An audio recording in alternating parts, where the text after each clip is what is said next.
GT650 இந்த வண்டி வந்து கஸ்டமர் பிரேக் பிடிக்கலாம் எடுத்துகிட்டு வந்தார். என்னன்னு பார்த்தா வெயிலில் வந்து அந்த ஆயில் கேன் ஃபேட் ஆகி உடஞ்சி ஃபுல்லாக ஆயில்லாம் கீழே ஊற்றிட்டு இருக்குது. இதனாலே அவருக்கு பிரேக் பிடிக்கல. இப்போ நம்ம திருப்பி கம்பெனி ஒரிஜினலே வாங்கி போட்டாலுமே திருப்பி கொஞ்சம் நாளில் ஃபேட் ஆகி வந்து இதே மாதிரி ஆகிடும் கண்டிப்பாக. ஸோ அதனால ஆஃப்டர் மார்க்கெட்டில் இந்த பொருள் விற்கிது. ஸோ மேலே வந்து உங்களுக்கு மெட்டலில் வந்துடும், கீழே வந்து ஹெவி மெட்டீரியல் பிளாஸ்டிக்கில் வந்துடும். கம்பெனி ஒரிஜினல் கேனை ரிமூவ் பண்ணிவிட்டு நம்ம வாங்கிட்டு வந்த கேனை வந்து ஃபிக்ஸ் பண்ணியாச்சு. ஃபிக்ஸ் பண்ணிட்டு பழைய பிரேக் ஆயிலாம் ஃபுல்லாக கம்ப்ளீட்டாக எடுத்துகிட்டு புது பிரேக் ஆயில் வந்து வண்டியில் ஊற்றியாச்சு. இது வந்து கம்பெனி கேனோட மூடி. ஸோ இதனாலே வெயிலில் ஃபேட் ஆகி வந்து இதுவாகிடும். ஸோ நம்ம போட்டிருக்கிறது வந்து ஸ்டீலில். ஸோ லுக் வைஸுமே உங்களுக்கு நல்லாயிருக்கும் கோல்டன் கலரில்.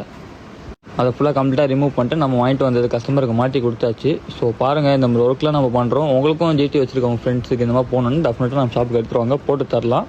ஸோ லுக் வைஸ் பார்த்தாலுமே உங்களுக்கு வந்து சூப்பராக இருக்கும். அந்த கோல்டு கலர் ஃபினிஷிங்கில் கீழே இருக்கிற பாட்டம் பிளாஸ்டிக் கூட கொஞ்சம் ஹெவியாக தான் இருக்கும். இந்த மாதிரி ஒர்க்லாம் நம்ம பண்ணுறோம். புல்லட் வச்சுருக்கோம் உங்கள் ஃப்ரெண்டுக்கு ஷேர் பண்ணுங்கள். நம்ம ஐடியா ஃபாலோ பண்ணுங்கள். Keep supporting Umar moto garage.